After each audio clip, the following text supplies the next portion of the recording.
오늘 요한복음 6장 말씀, 오늘 새벽 큐티 본문인 요한복음 6장 중반부 말씀, 6장 전체에 걸쳐서 생명의 떡을 먹으라는 제목으로 하나님 말씀 함께 나누겠습니다. 코로나로 모두가 힘든 세상을 살아가고 있습니다. 힘든 이유가 있다면 사회적 거리두기로 인한 정서적, 심리적인 위축 때문만은 아닐 것입니다.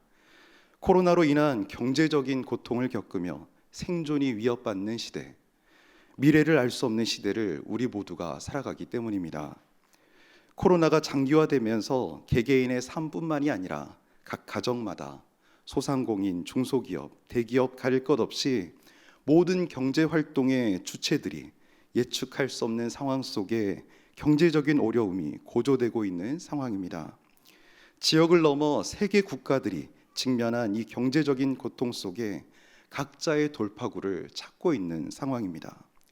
더욱 안타까운 것은 언제 이 고통이 끝날지 모른다는 기약 없는 현실, 이로 인한 안타까움이 더욱 우리를 실망시키고 있는 상황입니다.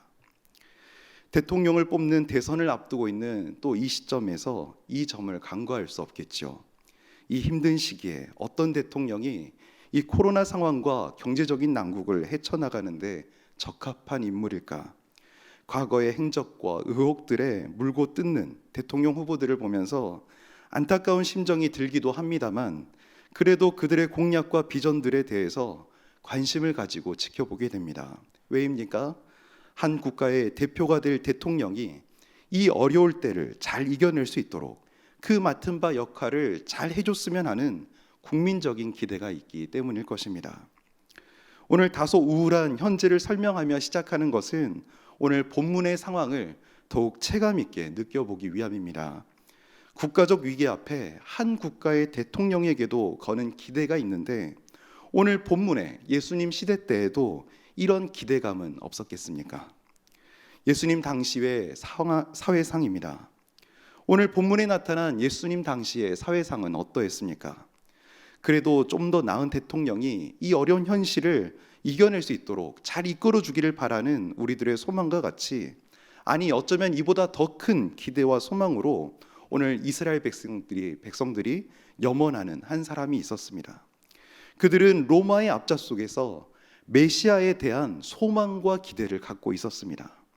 당시 일반 백성들의 생활은 궁핍했습니다. 지배국인 로마 제국이 피지배국의 자유와 주권을 빼앗았을 뿐만이 아니라 국가적인 재산들 또한 빼앗아갔습니다. 로마에게 재산을 빼앗긴 유대인 지도자들은 신앙이라는 명목 아래에서 과도한 세금으로 백성들을 착취했습니다. 로마 제국의 압제와 또 유대 민족 지도자들의 종교적인 강압 정책으로 인해서 백성들의 삶은 오늘날의 어려움과는 비교할 수 없을 정도로 어려웠습니다. 어느 정도였을까요? 많은 사람들이 하루 한 끼도 제대로 해결하지 못하는 굶주리는 삶을 살아야 했습니다. 무언가 일을 해야만 하는 수많은 사람들이 예수님을 따라다닐 수밖에 없었다는 사실, 그 사실 자체가 그때의 시대상, 사회상이 어땠는지 우리에게 면밀히 보여주고 있습니다. 이런 상황 속에 오늘 6장 전반부에 보시면 많은 사람들이 예수님을 따르고 있었습니다. 불만이 가득한 세상을 단번에 뒤바꿀 만한 그런 능력을 가진 분이 예수님이라 여겼습니다. 예수님이 그렇게 해주시기를 바라고 있었고, 예수님이 자신들의 소망과 기대를 실현시켜 줄 만한 그런 인물로 여겼습니다. 물론 이런 마음과 생각으로 따른 이들도 있었지만 아닌 이들도 많았습니다. 예수님의 말씀을 듣고 접하면서 진리를 깨닫는 자가 있었던 반면에 그렇지 않은 사람들도 많았습니다. 기적과 이사를 행하시는 예수님의 소문을 듣고 할 일 없이 무작정 따르던 사람들도 있었고, 다양한 이적을 일으킨다는 소문을 듣고 예수를 따르는 자들도 있었습니다.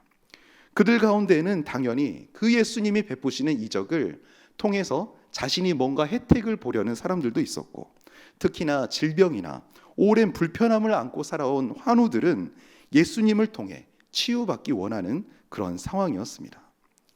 이런 소망과 기대를 가지고 있는 다양한 무리들이 있었지만 예수님께서는 이 무리들을 측은하게 여기셨습니다. 그들 가운데 진정한 삶의 의미를 알지 못하고 세상에 얽매여 있는 이들을 예수님은 안타깝게 여기셨고 특별한 은혜들을 베푸셨습니다. 사복음서에 이러한 내용들이 많이 나오고 있죠. 여러 특별한 은혜들, 이적들이 펼쳐지지만 오늘 본문이 속한 요한복음 6장에서는 사복음서 모두에 나오고 있는 오병이어 사건이 언급되고 있습니다. 오늘 본문 초반부 내용인데 굳이 제가 이것을 다 말씀드리는 이유는 오늘 본문의 내용과 연결점이 있기 때문입니다. 제자들은 저녁 끼니 때가 되었습니다. 남녀, 어른, 아이 다 포함해서 무려 2만 명이 넘는 사람들을 각기 삶의 자리로, 각기 마을로 돌려보내자고 예수님께 제자들이 제안했습니다. 지금 함께하고는 있지만 경제적으로, 물리적으로 이들을 돕고 섬길 방법이 없고 어찌할 수 없으니 제자들은 회피하자, 눈을 돌리자, 선을 긋자 이런 반응이었습니다만 예수님은 눈앞에 있는 이들을 그냥 돌려보내지 않으셨습니다. 예수님은 이 무리를 당장 먹이지 않는다면 굶주린 사람들이 저녁 그 가던 돌아가는 길에서 기진할 것을 아셨기 때문입니다.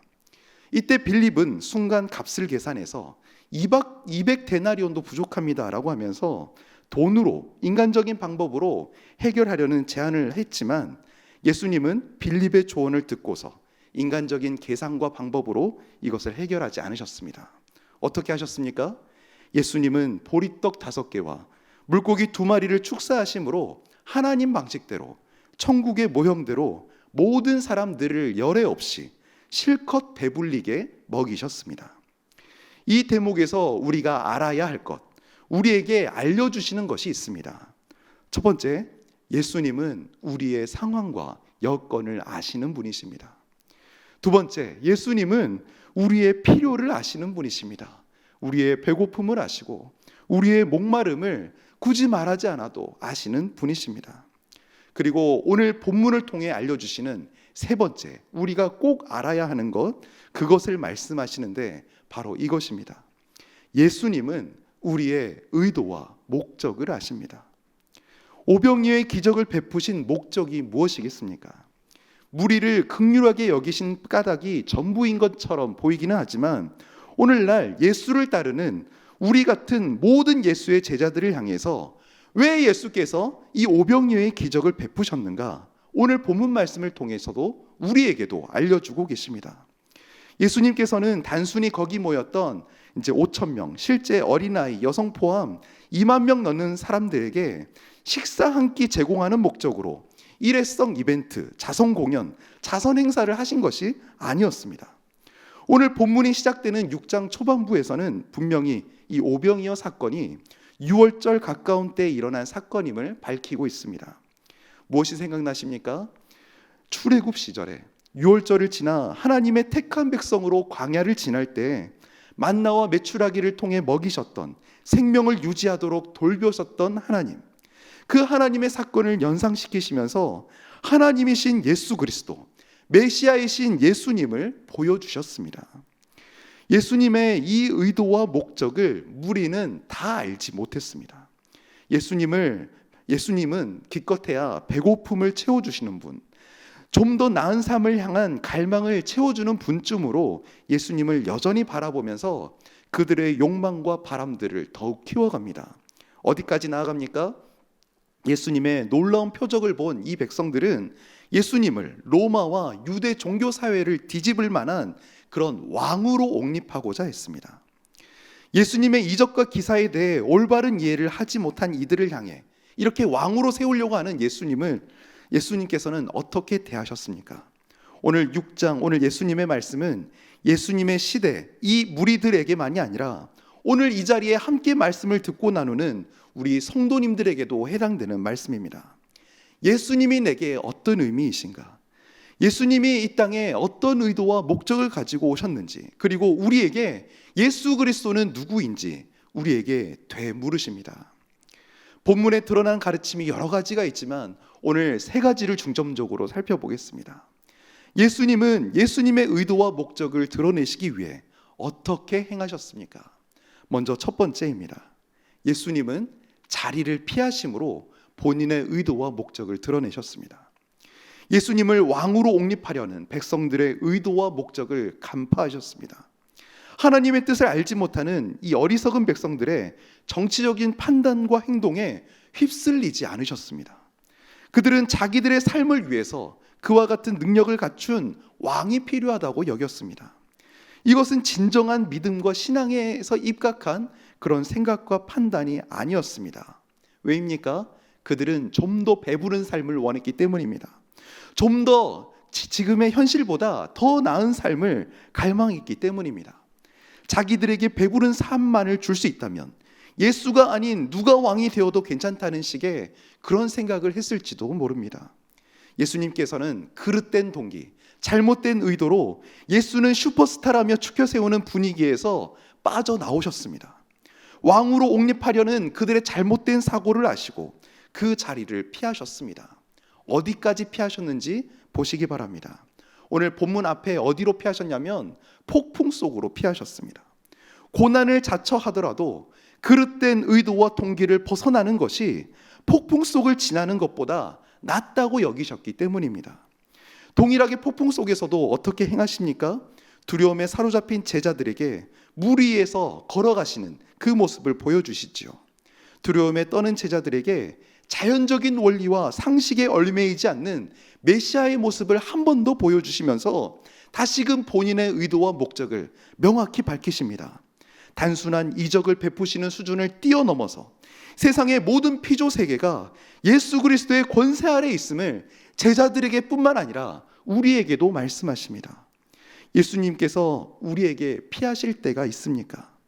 예수님께 간절히 기도하고 요청하는데도 주님이 안 계신 것처럼 느껴질 때가 있으십니까?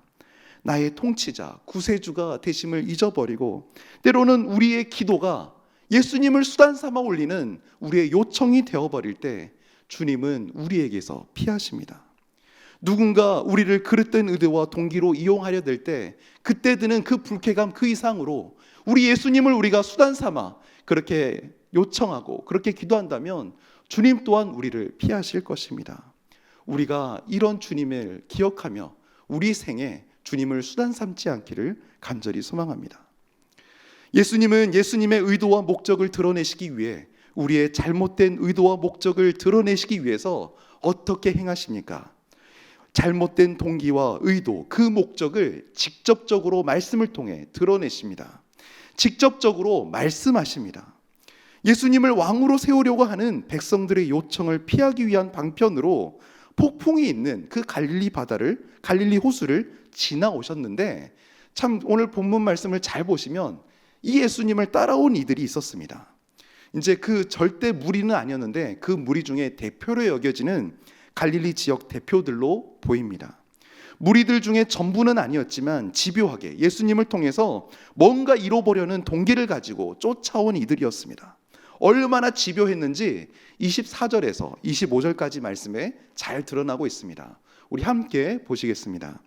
무리가 거기에 예수도 안 계시고 제자들도 없음을 보고 곧 배들을 타고 예수를 찾으러 가버나움으로 가서 바다 건너편에서 만나 라비여 언제 여기 오셨나이까 하니 아멘. 이적을 경험했던 2만 명 모두가 예수님을 다시 쫓은 것은 아니었지만 무리의 대표격인 이들이 예수님을 다시 찾기 시작했습니다. 무리들이 모여있는, 사람들이 많이 모여있는 곳에 아마 예수가 있을 것이다 해서 그 무리들 속에 가봤더니 예수님이 안 계십니다. 어라? 예수님이 안 계시네? 그러면 제자들이 있는 곳에 예수님이 있겠다 싶어서 제자들을 막 찾습니다. 제자들을 찾는데 예수님도 안 보이고 제자들 또한 없어졌습니다. 주변을 수소문해서 여러 사람들에게 묻고 물으면서 목격자들을 찾아냈겠죠. 동선을 묻고 물어서 이제 갈릴리 호수 반대편까지 건너가시더라 이 첩보를 입수하고 이제 쫓아갑니다. 시간적 순서를 유추해 볼 때 아마 이들 역시도 이 갈릴리 바다에 그 넘나드는 그 파도, 폭풍을 뚫고 왔을 수도 있습니다. 그렇게 그 많은 것들을 뛰어넘어서 기어코 예수님을 찾아내고서는 오늘 25절에 이렇게 말하는 겁니다. 여기까지 어떻게 오셨나니까 예수님, 내가 간절히 찾고 찾았습니다. 이렇게 묻는 것입니다. 이들은 자신들의 의도를 가지고 예수님을 찾아다녔고 자신들의 목적을 이루고자 애를 썼고 마침내 만났습니다. 이런 수고와 노력을 아끼지 않은 이들에게 예수님은 너희 참 수고 많았다, 많이 힘들었지, 이렇게 막 위로하고 격려하는 메시지를 하신 것이 아니라 그들이 잘못된 갖고 있는 잘못된 동기와 의도들, 그들이 가지고 있는 그릇된 목적들을 날카롭게 지적적으로 말씀하십니다. 대놓고 언급하시지요. 26절 말씀 우리 함께 읽어보시겠습니다. 예수께서 대답하여 이르시되 내가 진실로 진실로 너희에게 이르노니 너희가 나를 찾는 것은 표적을 본 까닭이 아니요 떡을 먹고 배부른 까닭이로다. 아멘. 예수님께서는 그들이 자신이 찾는 이유를 잘 알고 계셨습니다. 식량 문제를 해결받고 정치적, 군사적 그런 구속과 압박에서 벗어나 자유하고 더 평안한 삶을 누리는 것, 더 큰 물질적인 혜택을 누리는 것, 온통 육신적인 것들로 채워진 원하고 바라고 기대하는 그런 기도 제목들, 이 땅에 둔 욕심, 물질적이고 쾌락적인 가치에 함몰된 이들의 갈망을 예수님께서는 너무나 잘 알고 계셨습니다. 당신 예수의 능력을 통해 우리 힘으로 할 수 없는 기적들을 좀 일으켜 주시옵소서. 그 오병이와 같은 사건들을 매일매일 배고프지 않도록 좀 해 주시옵소서. 한 번 말고 계속이요. 지금 이보다 더 크고 놀라운 일들이요, 그 일들을 원하고 바라고 기도합니다. 이렇게 자신들의 유익을 위해서 그렇게 구하는 의도를 주님은 간파하셨습니다. 주께서는 우리의 필요를 너무나 잘 아십니다. 우리의 배고픔과 목마름을 잘 아십니다. 주께서 이것들을 채워주시는데 때때로 우리의 필요를 넘어선 어떤 것들을 구할 때 정작 우리 자신의 육신의 정욕, 안목의 정욕, 이생의 자랑을 위해 구하고 바라고 원하는 것은 아닌지 오늘 말씀을 통해 우리가 돌아볼 수 있기 바랍니다. 주님은 우리의 의도와 목적을 너무나 잘 아십니다. 그리고 그것에 대해서 예리하고 날카롭게 수술실의 메스처럼 그것들을 도려내기를 원하십니다. 이어서 예수님은 그들에게 중요한 말씀을 하시지요. 우리 27절 말씀 우리 함께 읽으시겠습니다. 썩을 양식을 위하여 일하지 말고 영생하도록 있는 양식을 위하여 하라. 이 양식은 인자가 너희에게 주리니 인자는 아버지 하나님께서 인치신 자니라. 아멘. 어떤 말씀의 맥락과 함께합니까? 영원한 양식을 구하라고 말씀하십니다. 그런즉 너희는 먼저 그의 나라와 그의 의를 구하라. 그리하면 이 모든 것을 너희에게 더하시리라. 주일학교 때부터 우리가 암송하며 마음에 새겼던 그 말씀 다시금 생각나는 대목 아니겠습니까? 말씀은 우리의 혼과 영과 골수를 찔러 쪼갭니다. 또 마음의 생각과 뜻을 판단하며 하나님의 눈앞에 만물이 벗겨진 것처럼 우리의 숨겨진 의도와 목적을 드러냅니다. 주님이 우리의 진짜 의도와 동기를 아십니다. 연초에 우리가 많은 계획들을 세웠지요. 주님의 뜻입니까? 내가 이것을 간절히 원합니다 라고 물으면서도 행여 우리가 기도하는 그 가운데 주님께서 말씀을 통해 보이시는 그 대목이 우리의 의도와 동기가 그 말씀의 칼날을 통해 면밀히 드러날 수 있기 바랍니다. 우리가 말씀을 들으며 또 기도 가운데 우리의 뜻을 구하기 전에 우리의 하나님께 구함에 있어서 우리의 의도와 동기가 주님의 말씀 앞에 낱낱이 드러날 수 있기를 소망합니다.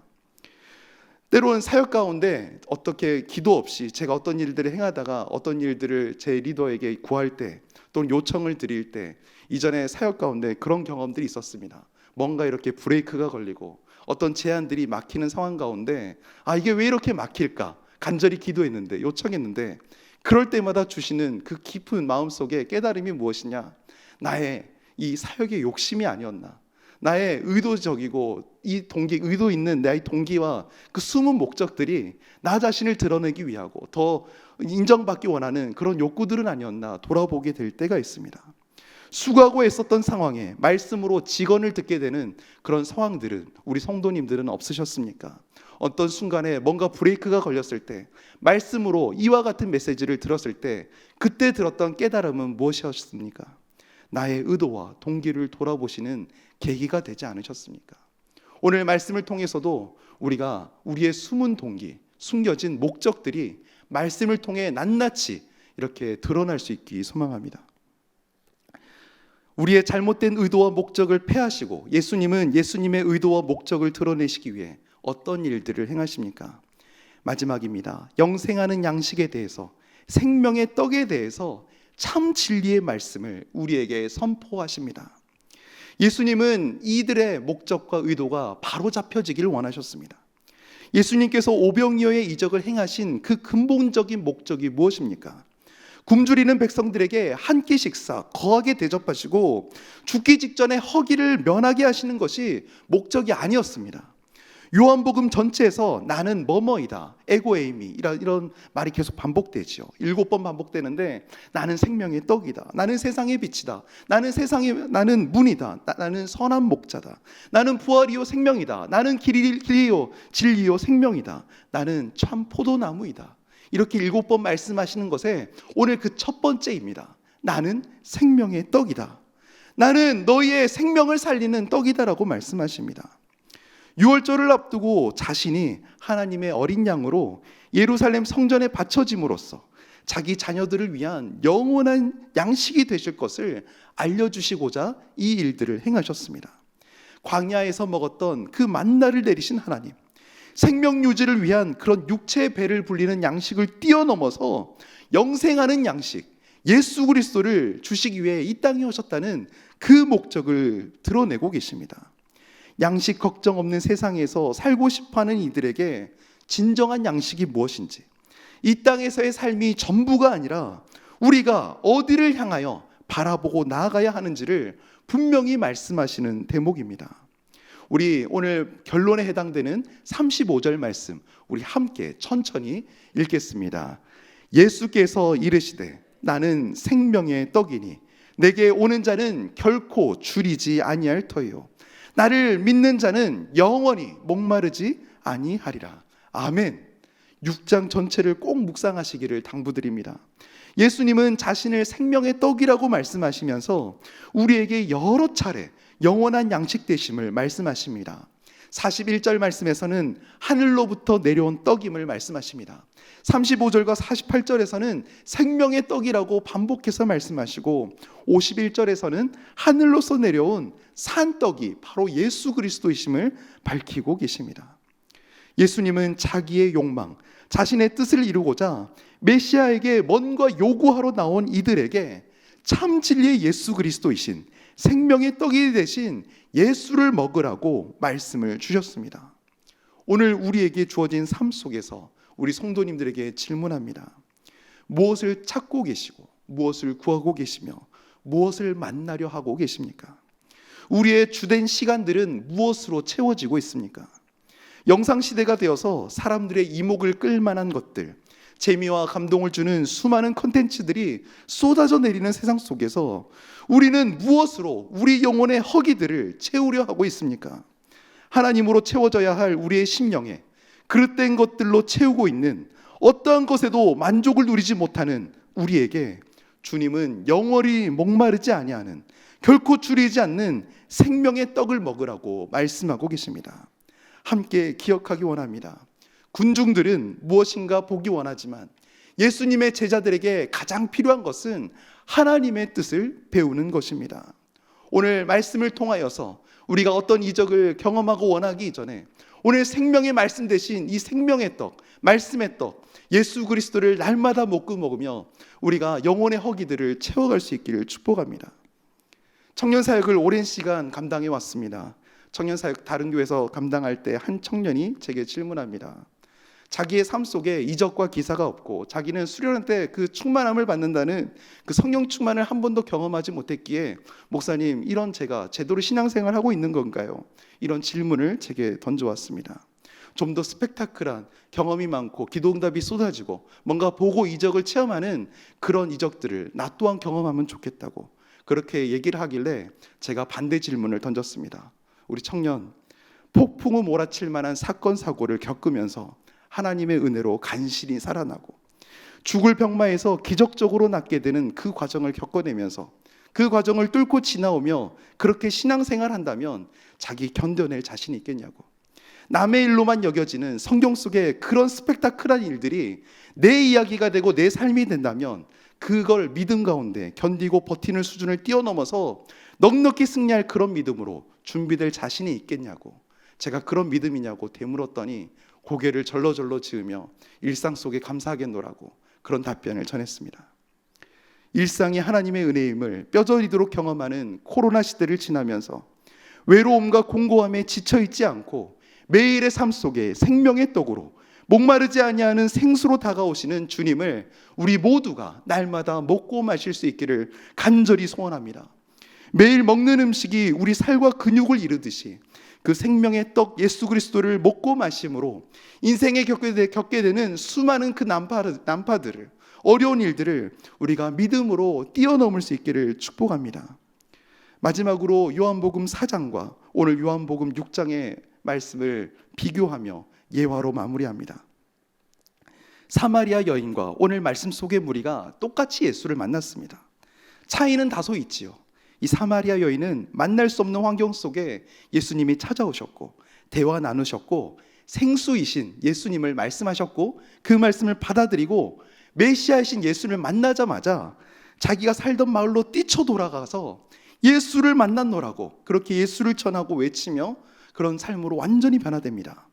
반면에 오늘 무리 가운데 예수님의 이적을 체험하고 생명의 떡이다라는 예수님의 말씀을 반복해서 들었던 이 무리들은 나중에 회당에서만 모일 정도로 굉장히 소수만 남게 되었고 오늘 6장 66절에 가보면 결국 이 많은 무리들이 예수를 다 떠나갔다고 그렇게 기록하고 있습니다.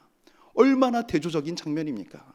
이 대조적인 장면을 보면서 예수가 우리의 생수 되심을, 우리의 생명의 떡이심을 알고 있는 우리 성도들은 예수를 만나 먹고 마시는 이 일에 어떻게 대해야 하겠습니까? 이 땅에 소망을 둔 사람은 기껏해야 예수님을 좀 더 나은 삶을 갈망하는 그 방편으로 여깁니다. 그러나 우리는 매일 삶 속에서 우리 예수를 먹고 마실 수 있기를 소망합니다. 지금은 비록 코로나 시대라서 함께 성찬으로 그것을 예식적으로 치를 수는 없지만 매일 드려지는 예배 가운데 함께 부르는 찬양 속에서 기도 가운데서 우리의 생명의 근원 되시고 생수 되시고 생명의 떡이 되신 우리 예수 그리스도를 우리 성도들 모두가 온라인이나 대면으로나 아무 상관없이 우리가 함께 예수를 먹고 마실 수 있기를 바랍니다. 그리하여 우리가 이 땅에서 소수로 살아간다 할지라도 좁은 문을 지나간다 할지라도 진짜 예수의 제자답게 생명력과 활기 넘치게 기쁨과 감사함 속에서 이 땅을 넉넉히 살아갈 수 있기를 소망합니다. 오늘 말씀을 통해 주님은 요청하십니다. 요한계시록 3장 20절 말씀입니다. 볼지어다 내가 문 밖에 서서 두드리노니 누구든지 내 음성을 듣고 문을 열면 내가 그에게로 들어가 그와 더불어 먹고 그는 나와 더불어 먹으리라. 이 땅에서의 좀 더 나은 삶, 좀 더 배부른 삶을 갈망하고 계십니까? 아니면 우리의 구원자여 주인 되신 예수 그리스도를 먹고 마시기를 간절히 소망하고 계십니까? 생명의 떡이신 예수 그리스도를 매일 삶 속에 먹고 마시며 그리스도와 연합된 우리가 될 수 있기를 간절히 소망합니다. 그 예수 안에 만족을 누리며 예수의 살과 피를 마시는 그런 성도, 그런 공동체, 그런 우리 교회, 그렇게 주님의 좁은 길을 걸어가는 주님의 참 제자로 살아가는 우리 모두가 될 수 있기를 소망합니다. 마지막 우리의 기도 제목 함께 나누겠습니다. 함께 읽겠습니다. 예수님이 이 땅에 오신 의도와 목적을 깨닫게 하시고 우리를 참 제자의 삶으로 그 좁은 길로 이끌어 주시옵소서. 이 시간 이 말씀 우리 심령에 새기며 아까 부르셨던 마지막 찬양 함께 부르시며 기도 가운데 나아가시겠습니다.